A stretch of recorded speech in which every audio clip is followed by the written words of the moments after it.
Liverpool 4, Tottenham 3, and I'll be honest, I thought I was watching a Jackie Chan movie. I thought Jackie Chan was there, fly kicking people in the head. It's like Rush Hour. Yeah. Carter. Like a Rush Hour movie. Start calling Jota Lee. First of all, Delane, nice to see you again. Not even 24 hours since we last saw each other on the live watch along. It has now been 16 hours later, and we're both still awake. Fucking tired, but fucking all day I've just been sitting there going, how did this happen? All day. So, but other than that, man, yeah, can't say too much. Well, no, it's again tale of two halves. A lot of drama happened. We're going to get into it, people. We're not going to shy away from the big stuff. Let's just go straight into it. So the first half, bro. Mm-hmm. What was it? 5 minutes? Not even 2 minutes? We were down 1-0. 7 minutes we're down 2-0. I literally can't remember because they come that quick. I think it was like 5 minutes they scored their first goal by who was it? Who scored? Jones. Let's talk about the first one, right? Oh, actually, no, you know what? We'll talk about the lineup quickly.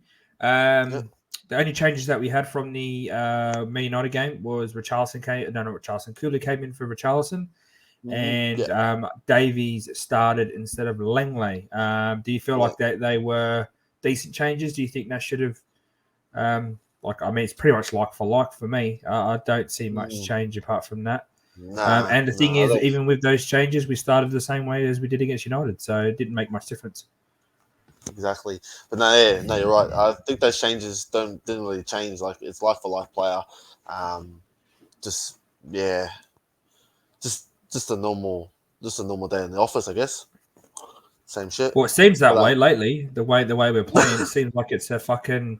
It's like we're like, the first 3 or 4 hours of your 8-hour shift, you fucking just I don't give a fuck. Let whatever happens, and then you're like, oh shit. The boss is coming to check my work at the end of the day. I better fucking get my ass in gear. Exactly. It's actually disgusting.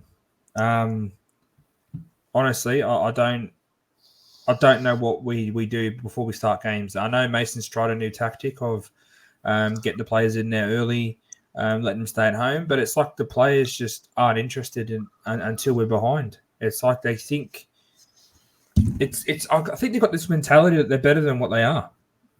Like the likes of Dyer. Dyer's on the committee for the players with Lloris and Kane.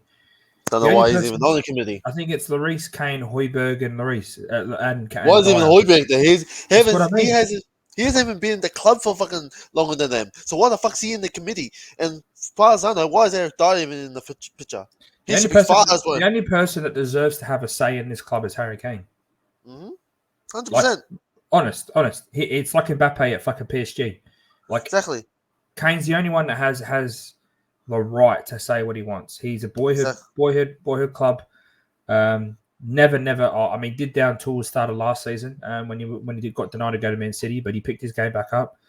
He loves the club. He thrives for the club. But his comments lately tell me he's on his way out, or he's already looking the other way.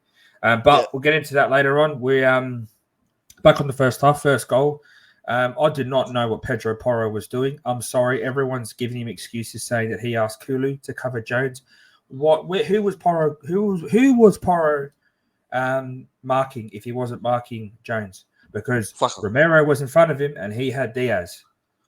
Looks like Porro and Romero are marking each other, not fucking marking Jones. To be honest, for fuck's sakes, man. I know, and it was an easy tapping from the back. It was a great ball by Trent. And the thing is, I'll say this. Son should have shut down Trent. Son doesn't do this enough. When he's defending and they're on the edge of the box, he doesn't push out and press. Yeah.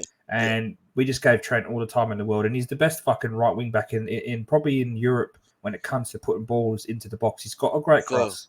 He's got a great cross. That's why and we gave him so much time to put this ball in, inch perfect to Jones. And like you said, Porro and Romero are marking each other. And this is the second game in a row now that them two are fucked up. They fucked up against Sergio because neither of them went out to take him on.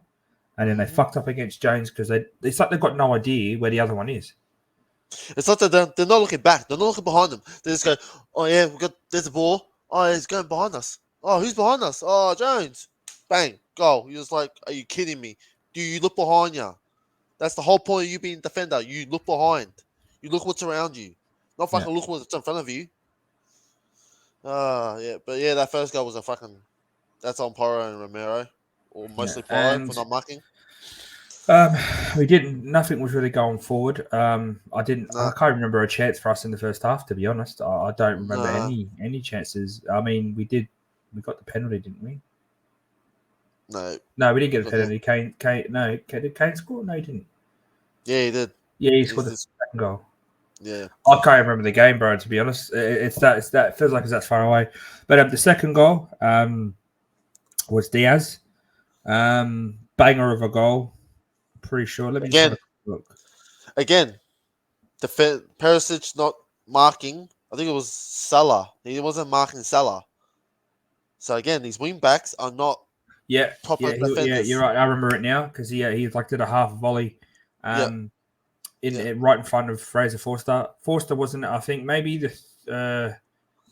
not even the first goal. There's nothing Forster could have done for any of the goals that Liverpool scored. Any of the goals, he couldn't stop them. I will say, though, Perisic did keep Salah quiet for the rest of the game. I don't even know how Salah got man of the match. Salah wasn't man of the match for me. No. But, you know, you're going to give it to him because it's Mo Salah. But, it was a nice ball in from Salah and Diaz. You know, first game starting since his injury. And he scores it. And then the third one, the Bozo gene came out in Romero, and I'm telling you now. Didn't you say that? Didn't you say that in the preview? You say if he's going to be too rash, he's going to get away. He's going to get a penalty away. Yeah, I'm pretty sure he did. He got a penalty. There was no need for him to go in so hard.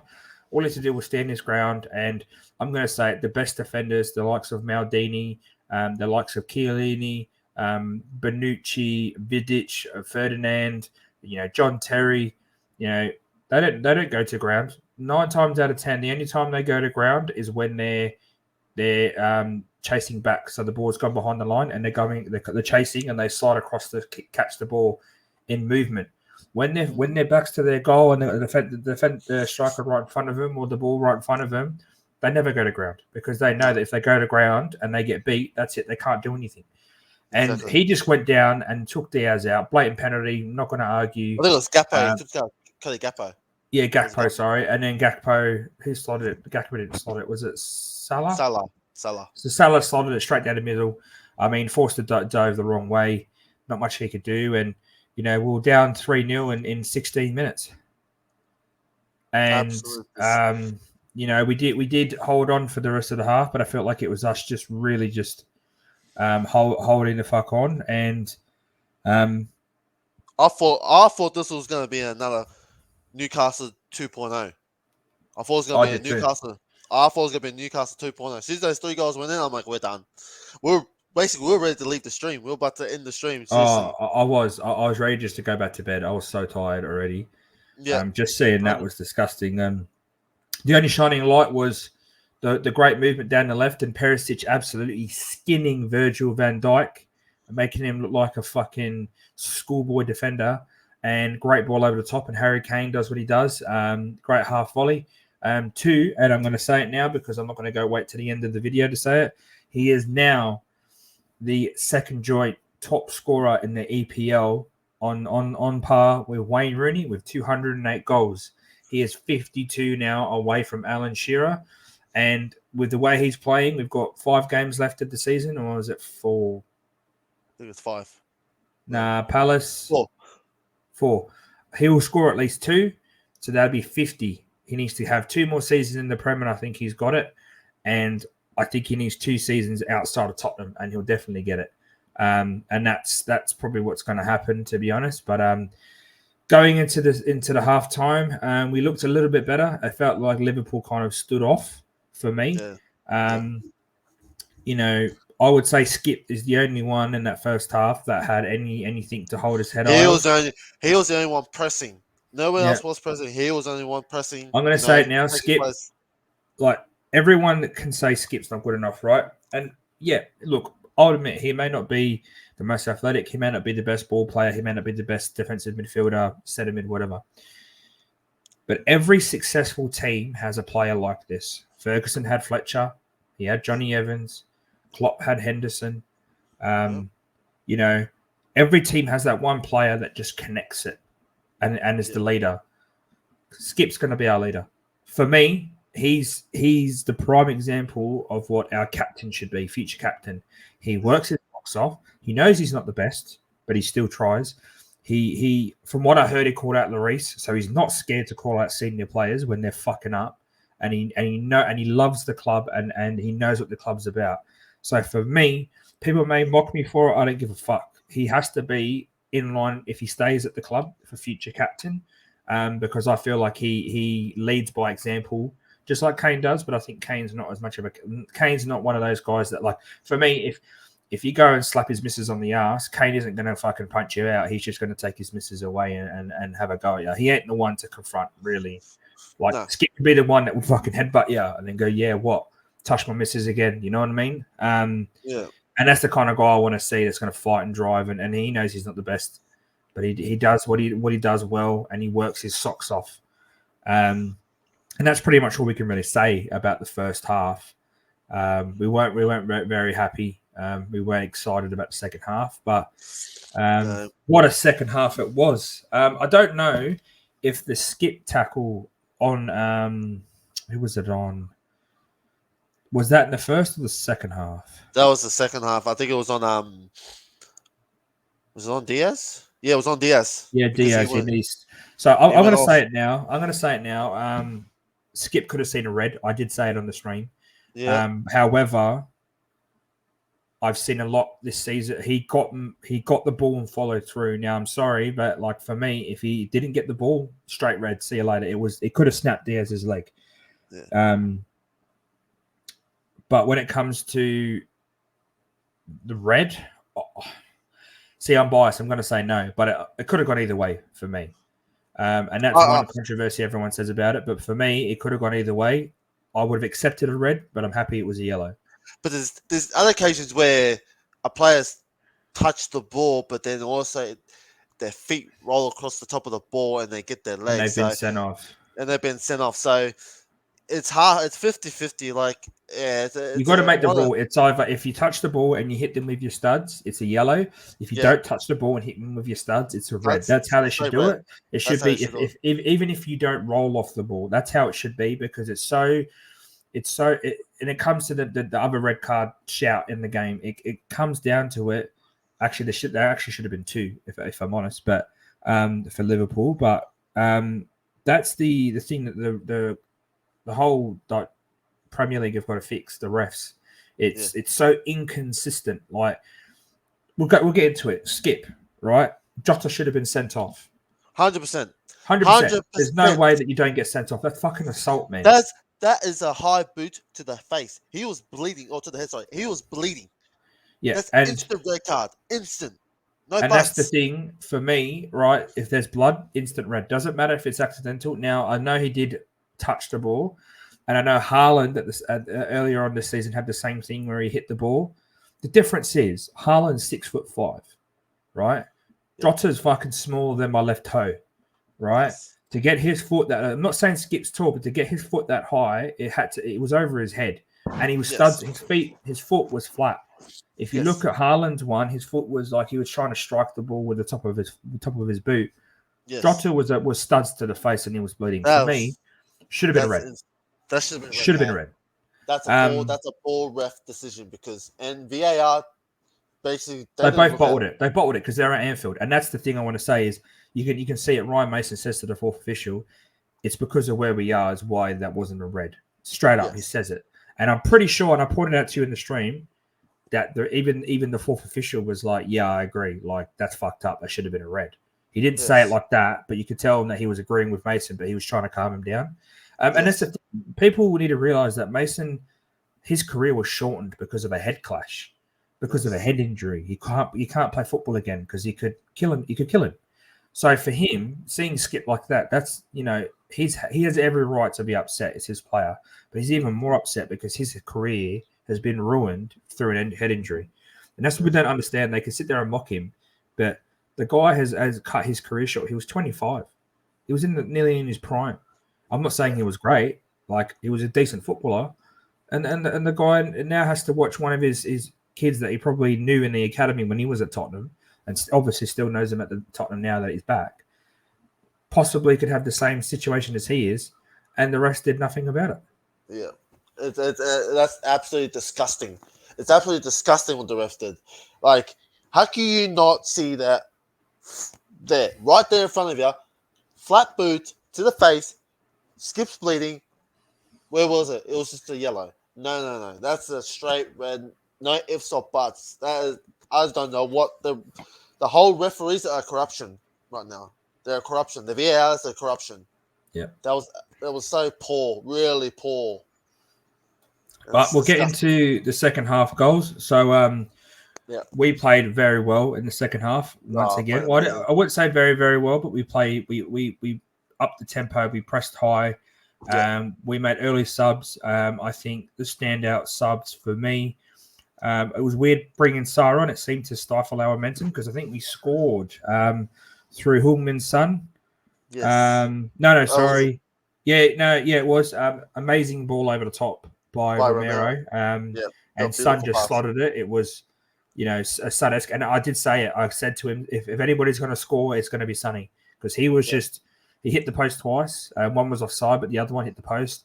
And then Romero himself got a nice volley in the box that should have scored, hit the other post just shortly after. So that could have been 2 goals there. And then we brought on, our substitutions. We had Pamela came on for Kulu.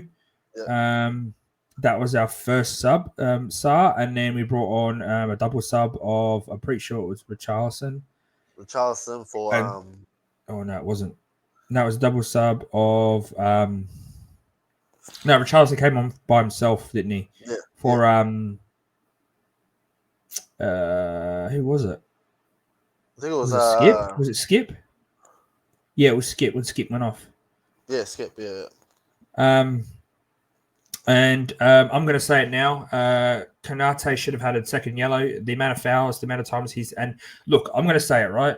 Richarlison milked the fuck out of that. However, if anybody says Richarlison would have reached it if hands went on him, they're lying. Son could have had a breakaway from a corner when Konate got his first yellow. He did it inside the box, and I'm sorry, that's a pen. That's a pen. His hands are all over him. Yes, Richarlison pulls back, and he flops like he's been reefed. However, I've seen softer penalties being given. Exactly.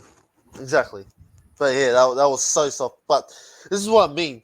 Anfield, for them, it was like Anfield is like corruption for us. Every time we've gone there, it's like they hate us. They fucking hate us. And the refs and the referees always protect Liverpool when they're at Anfield. It's actually disgusting. Yeah, and that's why they call them Live VAR pool, because they seem to always get the right side of things. And then we made at 2, was it 3-2? Mason put it all out on the line, and he took off Porro, who I felt was really poor. Definitely, he was just hitting the ball. He had a couple of shots. He's kind of trigger happy. It's weird. And Perisic were both. I think Perisic did a lot better, but Porro was getting skinned on the right hand side. Like Diaz had him. Like, he can't defend. That guy cannot defend. If we're going to go forward with this guy, someone needs to teach him how to defend, because fuck me, he's playing. He's like Trent. He's even worse than Trent, because Trent, well, not really. I think Trent's pretty bad as well. But Liverpool have tried to sort of push Trent into the mid and push their centre backs out wide. That's why Van Dijk got skinned by Perisic because of that. But we can't have that, defensive frailty at the back. Not when we're playing a back five. But and then Danjuma and Porro came on, and it was quite a weird formation. It was Danjuma and Moura. Moura was playing right back, it seemed, at one stage. And then we got a nice free kick and a beautiful header by Richarlison, and his celebration was funny. The guy's got more yellow cards for celebrations than goals this season. Fucking him and Sonny. And then we all know what happened after that. Lucas Moura had a bozo moment, gave the ball straight to the guy that shouldn't be on the pitch, Yep. and he scores in the dying embers. And I'll admit, I was running over to Expressions, his channel, to try and watch him go off about us, completing the comeback. And I look at his chat as soon as I load up his page, and they're all saying 4-3. And I thought, fuck, we got a goal. Turn around, and it's Jota scoring. And it's disgusting. It's. I'm sorry, like Mason got that wrong, and he got that wrong not because he brought on Mora. He brought on Mora and then Juma to try and win the game. He went for it, right? Everyone's saying Mason out. They're thinking, oh, he fucked it. He brought on Mora. That's his problem. Hang on. You weren't saying that when Conte was talking about playing Mora right wing back at the start of the season because he was thinking about that. He was before Mora got injured, and Mora played right wing back. Mora shouldn't be on the pitch, and I agree that he shouldn't. He's leaving at the end of the season. He's not renewing his contract. You better have played Mundle or fucking Devine or something back there if you're going to chuck someone on, right? That's my opinion. Mason fucked up. But everyone's basing this fuck up on Mason saying he's the reason why we lost. No. The reason why we lost was because Lucas Moura had no fucking idea where Jota was, and Jota shouldn't even be on the fucking pitch. Yeah. And he gives the ball away, and it's just a freak of nature where we lose the game because for our own mistakes. Once again, we lose because of our own mistakes. 100%. It was the days of Lucas Moura and the Ajax thing, they're long gone. I'm sick of hearing about it. I'm sick. I'm sick of fucking everyone saying you can't diss Moura. You can't diss Moura. He got us to the Champions League final. I don't fucking care. He's done nothing. That's all he's done in like 8 years. Exactly. So everyone who's still living on this fucking, Ajax fucking Moura hype shit, you need to fucking get over it now because it's done. It was Poch year. We're done with that. Now you need to look at him and go, okay, maybe Mason did fuck up, but you can't blame Mason for that. That's a Lucas Moura fuck up because he should have known where Jota was. And the pass he actually did, if you look at the pass he did, it's disgusting, bro. It was like he just didn't look. It's like it just came off the side of his boot, landed on Jota's feet, and Jota just went, "Oh yeah, thank you." Slots in the back of the net. Now, for me, that he instantly does not get back on that pitch anymore. From that, he does not get back on the pitch. Yeah, I don't want to see more back on the pitch. I think you just set him to the under-23s and let him stay there. And that's not being bitter. That's not me going fuck Moura. We don't appreciate him. It's the fact that the guy's not good enough, man. The guy's not good enough. The guy's not good enough. He wants to leave. He's leaving at the end of the season. You must have to send him back to the 23s, play his rest of the career at the 23s, and then see you later. Ta-ta. Go back to Brazil. So, I mean, it was absolutely disgusting. Like, we had the game in our hands. And we as they say over at AFTV, it's all in our hands. So, I mean, yeah, basically, the game was there. I would have been happy with the draw because we came back fight. But that mistake by Lucas Moura has just basically just turned it, and I'm just like, you kid, like, it's just disgusting. It's absolutely disgusting. It's fucked us. It's fucked us left, right, and center. And right now, it's probably fucked with our mentality because we had it going, and then all of a sudden it's just dropped because of that. So I mean, it's. And then we're gonna get onto this fucking German fraud, fucking Jurgen Klopp, mate. Look, I'm gonna say it right. I respected the guy for what he did at Liverpool. I respected the way he fought, 100%. The way he stood by the club. He's a fucking Gronk, bro.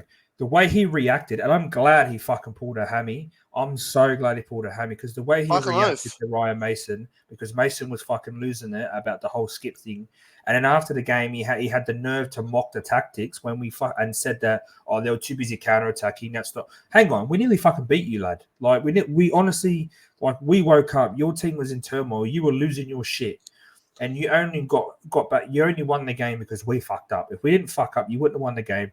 The way he was acting, and he's got this fucking chip on his shoulder. Yeah, I get it. You won the league. You won the Champions League. With the team that shouldn't it? What wasn't looking like they were going to win anything when you first took over. I get that, right? Respect what you've done, right? That doesn't give you the right to be a cunt. And I'm going to say it doesn't. There's no need for you to be a wanker.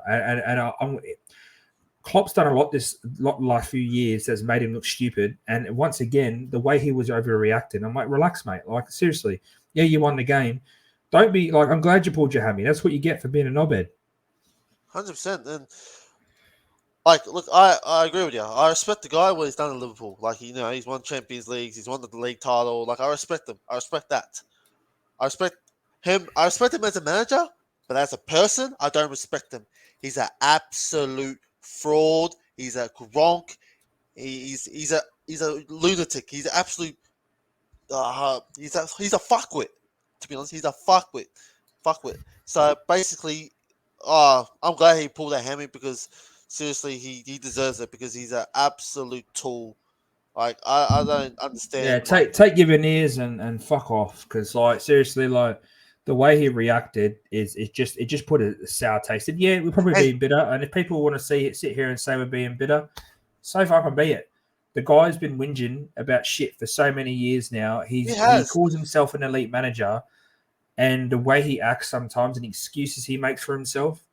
Nah, mate, that's His not a manager his for me, whole bro. management thing is full of excuses. Every game he plays, every game he manages, it's full of excuses. Oh, this didn't go our way. Something happened here, or we could have won that game, but due to this, it didn't work. Mate, stop with your excuses. You lost the game or you won the game. Just stop with your shit. Mm. Like you seriously, you're absolute tool. I've never liked you. I like you, like you're a good manager, but as a person, I do not like you at all. Like I Yeah, think you're wrong. like look, he seemed like a very man of the people kind of manager. Love the fans. Yeah, Didn't care about being professional half the time. But once he started winning and people started lauding him in that category of the Ferguson, Wenger, yeah, Mourinho. Well, I don't think he was in that bracket, but he's in the Pep bracket. Pep and Conte bracket. yeah. When Conte was at Chelsea, like I think it got to his head. Like I think Hundred it just percent, got into his 100%. head, and he can't talk. Liverpool been like we've been dog shit this season. So has Liverpool. Like, and and the thing is, we nearly completed the fucking ultimate comeback. We nearly did to them what they did to Barcelona a couple of years ago in Yeah, the Champions. Nearly scored four. We could have scored 5 or 6, and we could have had a pen. Like we were unlucky, and we allowed them to score 3 goals in the first fucking 20 minutes, and we did it to ourselves. We just let ourselves down. And yeah, I want to get to the last bit before we end the video because we have been going for nearly half an hour already. Feels like it's only been 10 minutes. yeah. I'm seeing all these hashtag Mason out shit.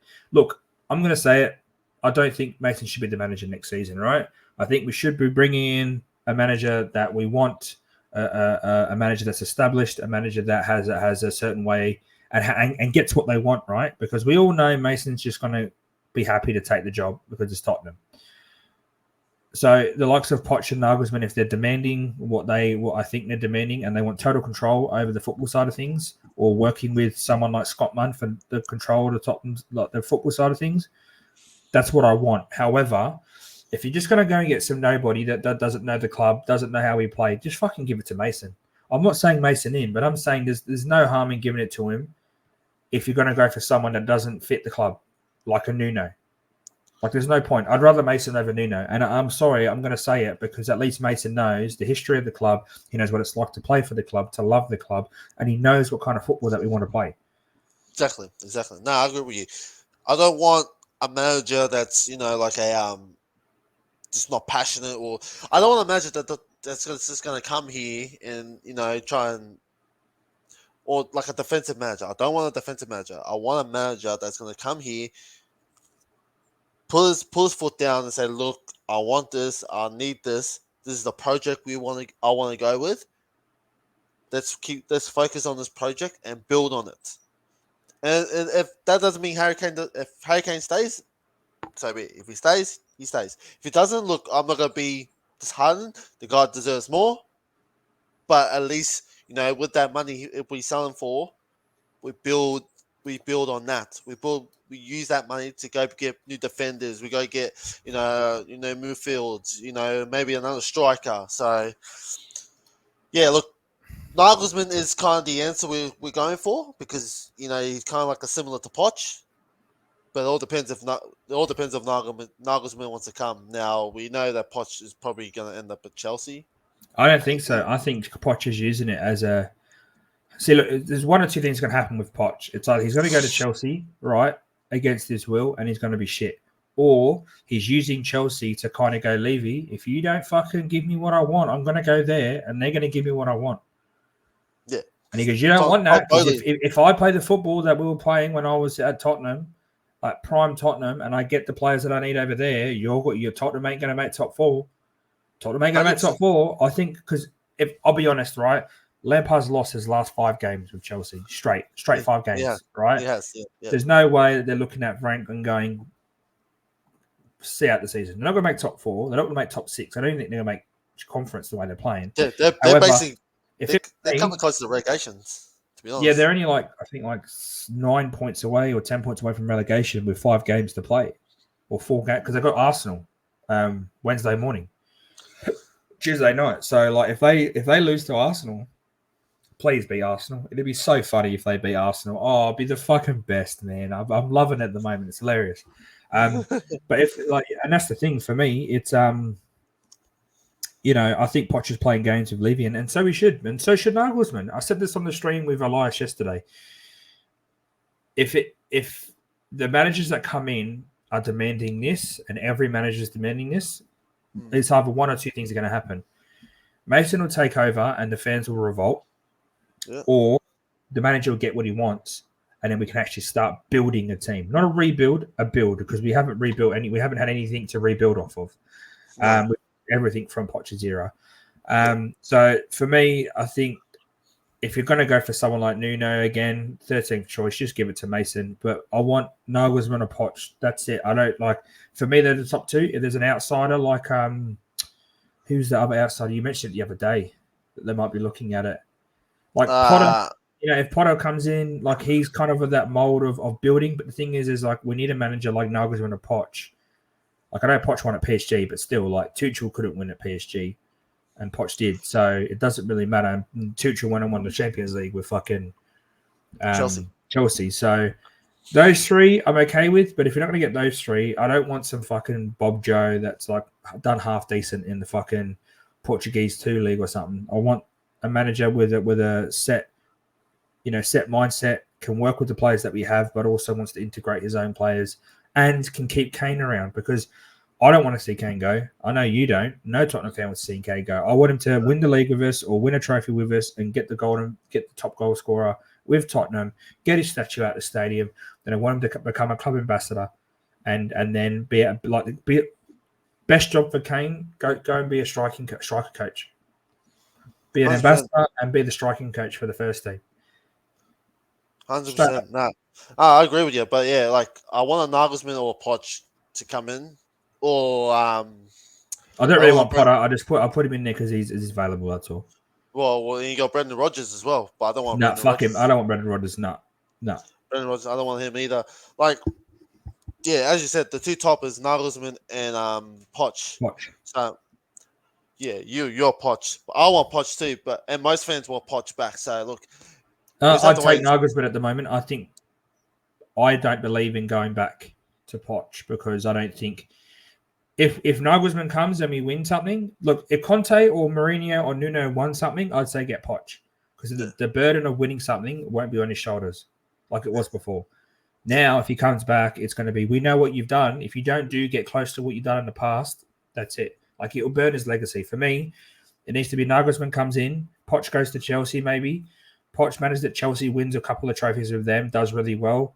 Nagelsmann comes with us, we wins a couple of trophies with us, and then he goes on back to Bayern or he goes on to PSG or Real Madrid. And then we get Poch back, and Poch stays with us for 10 years and starts winning league titles and challenging or whatever. That's what I want. I don't want him to come back right now. I don't think but I think if he does come back, it's going to elate the fans, elate the club. But then I know the reason why he hasn't come back is because he's demanded full control, and Levy said no. And Poch is like, all right, see you later. I'll go to Chelsea.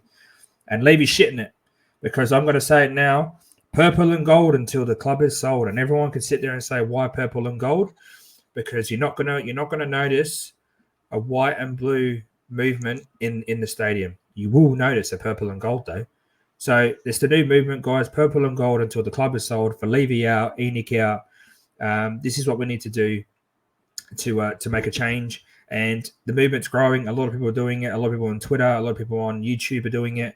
Here at Total Spurs, we will be doing some brandishing of it in our future videos coming up.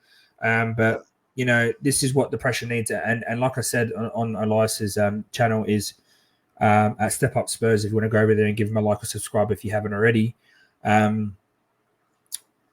This is what I want from managers. I want them to demand control of transfers. Conte and Mourinho didn't do it, and they fucked themselves in the ass. Yeah. So if Nugs and Poch come in and Levy has to relinquish all footballing decisions, that's what needs to happen. Yeah, I agree. So before we wrap it up, anything else to add on to the absolute abysmal performance this morning in the first half? Diabolical. Porro needs to work on his defense. Romero needs to stop being rash. And yeah, basically, defense, we need a whole new defense. No, like Troops used to say, it's not a defense, it's a fence. Doesn't move, doesn't do anything, just stands there. Exactly. So on that note, guys, make sure you're smashing a like and subscribing to the channel. Hit that bell button down the bottom for notifications for all our future content. And make sure you're hitting up our link tree and adding us on all our socials, on our Twitter and Instagram. And that's where we post all our videos if you don't catch them on YouTube. So catch us all later. Have a good night. And as we always say here at Total Spurs, stay Spursy. Stay Spursy, guys.